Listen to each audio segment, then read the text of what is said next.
జై శ్రీరామ్. అందరికీ నమస్కారం అండి. అందరూ ఎలా ఉన్నారు? నేను చాలా బాగున్నానండి. మీ అందరూ కూడా బాగుండాలని కోరుకుంటూ ఇవాళ వీడియోలో మనకు ఈ చిన్న హనుమాన్ జయంతి, పెద్ద హనుమాన్ జయంతి అని 2 రకాలుగా జరుపుకుంటున్నారు. అసలు ఎందుకు ఇలా వస్తుంది? మనం ఏ రోజున జరుపుకోవాలి? దాంతో పాటుగా మనము తప్పకుండా చాలామంది హనుమాన్ మాలని వేస్తారు. ఆ హనుమాన్ మాలని ఏ సమయంలో వేయాలి? మండల దీక్ష అంటే 41 రోజుల పాటు వేయాలి అంటే ఏ రోజున స్టార్ట్ చేయాలి? దాంతోపాటుగా 11 రోజులు కానీ 21 రోజులు కానీ వేయాలి అంటే ఎప్పుడు విరమించాలి? ఎప్పుడు మనం మొదలు పెట్టాలి? ఇవన్నీ కూడా డీటెయిల్గా అయితే చెప్తామండి. అసలు ఎందుకు ఈ చిన్న హనుమాన్ జయంతి, పెద్ద హనుమాన్ జయంతి అంటే రెండో కూడా జరుపుకోవాల్సినవే. ఒకటి చైత్ర పౌర్ణమి నాడు జరుపుకుంటే, మరొకటి వైశాఖ శుద్ధ దశమి నాడు జరుపుకుంటాం. రెండు కూడా విశేషమైనవే. అయితే ముందుగా మనము ఏం చేయాలి, ఎలాంటి పూజలు చేయాలో తెలుసుకుందాం. స్వామివారిని ఇంట్లో ఫోటో రూపంలో కానీ విగ్రహ రూపంలో కానీ పెట్టుకొని పూజించాలి. ఈ రోజున ప్రత్యేకించి ఎర్రటి వత్తులతో అంటే కుంకుమ వత్తులతో మనం దీపారాధన చేసుకొని మామిడి పళ్ళు కానీ అరటి పళ్ళు కానీ వడమాలను సమర్పించడం ఇవన్నీ కూడా చేయాలి. అయితే పూర్తి పూజా విధానం నేను తర్వాత వీడియోలో పోస్ట్ చేస్తాను. మనకి మొదటి హనుమాన్ జయంతి అయితే ఏప్రిల్ 12వ తేదీ శనివారం అవుతుంది. శనివారం దాంతోపాటుగా ఏప్రిల్ 12 పౌర్ణమి రావడం చాలా మంచిది. ఈ రోజున మనం చేసుకుంటే చాలా మంచిది.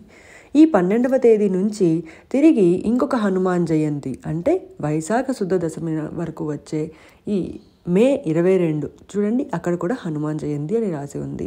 ఈ మే 22 వరకు కూడా 40 రోజులు అవుతాయి. మామూలుగా మండల దీక్ష 41 రోజు కాబట్టి మీరు ఏప్రిల్ 11వ తేదీ నుంచి కూడా మండల దీక్ష ప్రారంభించవచ్చు. అయితే మధ్యలో 11 రోజులు వేయాలి అలా అన్నవాళ్ళు ఈ మే 22 నుంచి 11 రోజులు వెనక్కి లెక్కించుకొని అలాగే 21 రోజులు వెనక్కి లెక్కించుకొని అలా అయితే చేసుకోవాలి. ఇప్పుడు చెప్తానండి. ఈ ఏప్రిల్ 12 అంటే స్వామి ఎవరికి జన్మించారండి? కేసరి అలాగే అంజనీ దేవుల యొక్క పుత్రుడు కదా. ఎప్పుడైతే శివుని ఆశీస్సులతో స్వామివారు జన్మించారో ఆ రోజునే మనము ఈ హనుమాన్ జయంతిగా జరుపుకుంటున్నాము. ఇంకొక హనుమాన్ జయంతి అది కూడా ఏమిటంటే స్వామివారు సూర్యుడు మింగేస్తాడు కదండి, అప్పుడు తిరిగి జన్మిస్తాడు కదా, పాతాళ లోకంలోకి వెళ్ళిపోతాడు, స్పృహ తప్పి పడిపోతాడు. మళ్ళీ దేవాది దేవతలకి పోట్లాట జరుగుతుంది. వాయుదేవుడు అందరితో కూడా పోట్లాట చేసి స్వామిని మళ్ళీ బ్రతికిచ్చి తిరిగి చాలా స్వామికి శక్తులు ఇచ్చి పంపిస్తారు కదా. ఆ రోజునే మనం ఇంకొక హనుమాన్ జయంతిగా జరుపుకుంటాము. వీళ్ళు మళ్ళీ పేర్లు పెట్టుకున్నారు, చిన్న హనుమాన్ జయంతి, పెద్ద హనుమాన్ జయంతి అని. ఏదైనా ముఖ్యమే. ఒకటి జన్మించిన రోజు, మరి ఒకటి చచ్చి బతికిన రోజు అంటారు కదా, అలాంటి రోజు అయితే ఉంటుంది. స్వామివారికి రెండు కూడా ఇంపార్టెంటే, శక్తులు వచ్చిన రోజే. కాబట్టి మీ వీలుని బట్టి ఏ రోజు మీకు వీలవుతుందో ఆ రోజు గుడికి వెళ్ళడం, ఇలా ఇంట్లో పూజించుకోవడం చేసుకోవచ్చు. అయితే ఇంట్లో మాత్రం పంచముఖి హనుమాన్ ఫోటో కానీ విగ్రహం కానీ పెట్టుకోండి. ఆరోగ్యాలకి ఎటువంటి లోటు అనేది ఉండదు. ఎర్రటి పువ్వులతో పూజించవచ్చు. దాంతోపాటుగా తమలపాకు పైన శ్రీరామ అని సింధూరంతో సమర్పించవచ్చు. 5 మంగళవారాలు అప్పులతో బాధపడేవారు సింధూరాన్ని సమర్పిస్తే చాలా మంచిది. వడమాలను వేస్తే శని బాధలు పోతాయి. అలాగే రాహుకేతు బాధలు కూడా పోతాయి అన్నమాట. వడమాలను వేస్తే తమలపాకుల మాలను కూడా వేయవచ్చు. మీకు వీలుని బట్టి ఎన్ని ఆకులు వీలవుతాయో అన్ని చేసుకొని వెళ్ళవచ్చు. ప్రత్యేకించి మామిడి పళ్ళని అరటి పళ్ళని సమర్పించడం వల్ల మనకు ఏవైనా గురు సంబంధిత అంటే గురుదశ గురుయోగం అంటారు కదా, అలాంటి గ్రహం యొక్క మనకి కష్టాలు అనేవి పోతాయి.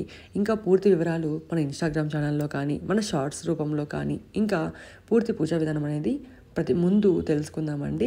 ఇలా పూజ అనేది చేసుకోవాలి. దీన్ని సౌత్ ఇండియన్ వాళ్ళు అయితే మనకు కొంతమంది డిసెంబర్లో కూడా జరుపుకుంటారు. అంటే మార్గశిర మాసంలో వచ్చే అమావాస్య రోజు కూడా జరుపుకుంటారు. ఇలా జరుపుకున్నా పర్వాలేదండి, స్వామి ఏమి కొట్టరు తిట్టరు. మీకు ఏ రోజు వీలైతే ఆ రోజు చేసుకోండి. ఆటంకాలు ఏమైనా అడ్డంకులు ఉంటాయి కదా ఆడవాళ్ళకి కానీ, లేకుంటే బయటికి వెళ్ళాలని అలా ఏమైనా ఉంటే చూసుకోండి. లేదా అన్ని హనుమాన్ జయంతులు చూసినా ఇంకా మంచిదే. ఇదండి ఇవాళ వీడియో. నా యొక్క వీడియో ద్వారా మీకు ఈ హనుమాన్ జయంతులకు ఏమైనా తేడాలు, అలాగే ఏం చేయాలి, మాలను ఎలా వేయాలన్న ఇన్ఫర్మేషన్ దొరికింది అనుకుంటున్నాను. దొరికితే లైక్ చేయండి, అలాగే సబ్స్క్రైబ్ చేయడం మాత్రం మర్చిపోకండి. Thank you.